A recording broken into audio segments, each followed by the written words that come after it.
கோவை காளப்பட்டி பகுதியில் உள்ள என்ஜிபி கலை அறிவியல் கல்லூரியில் சக மாணவர்களால் பிராங்க் என்ற பெயரில் கிண்டல் செய்யப்பட்டதால் மனமுடைந்த மாணவன் தூக்கிட்டு தற்கொலை செய்து கொண்டிருக்கிறார். விவரங்களை நம்முடைய செய்தியாளர் அருண் வழங்க நாம் கேட்கலாம். அருண், என்ன நடந்தது? வணக்கம். அதாவது கோவை காளப்பட்டி பகுதியில என்ஜிபி கலை அறிவியல் கல்லூரி செயல்பட்டு வருகிறது. இந்த கலை அறிவியல் கல்லூரியை பொறுத்த வரைக்கும் சுமார் 2000க்கும் மேற்பட்ட மாணவ மாணவியர் பயின்று வரக்கூடிய நிலையில பிகாம் பாடப்பிரிவுல 3ஆம் ஆண்டு பயின்று வரக்கூடிய மாணவன் சத்யநாராயணன். இந்த மாணவனுடைய சொந்த ஊர் பார்த்தீங்கன்னா திருப்பூர் பக்கத்தில் இருக்கக்கூடிய பச்சையப்பன் நகர் பகுதியைச் சேர்ந்தவர்.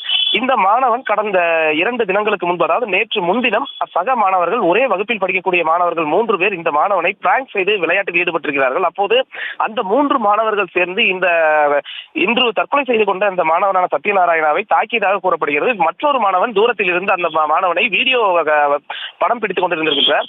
இதில் இந்த மாணவன் சத்யநாராயணா திடீரென பயந்த சூழல்ல நேற்றைய தினம் வீட்டிற்கு சென்ற மாணவன் நேற்று இரவு வீட்டில் தற்கொலை செய்து கொண்டுள்ளார். இது தொடர்பான தகவல் அந்த கல்லூரிக்கு கிடைக்கப்பட்டிருக்கிறது. அந்த தகவல் கிடைக்கப்பெற்ற பிறகு அந்த மாணவனை அந்த குறித்து விசாரித்த நிலையில 3 மாணவர்கள் பிராங்க் செய்து விளையாட்டில் ஈடுபட்டு அந்த மாணவனை தாக்கியதால் பயந்து போய் அந்த மாணவன் தற்கொலை செய்து கொண்டது தெரிய வந்தது.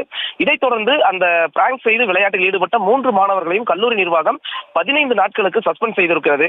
இந்த சஸ்பெண்ட் செய்திருக்கக்கூடிய இந்த நிலையில மாணவனின் உயிரிழப்பு என்பது தங்களுக்கு மிகப்பெரிய ஒரு சோகத்தை ஏற்படுத்தி இருப்பதாக கல்லூரி நிர்வாகம் தெரிவித்திருக்கிறார்கள்.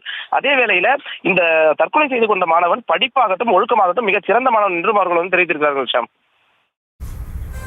விவரங்களுக்கு நன்றி அருண்.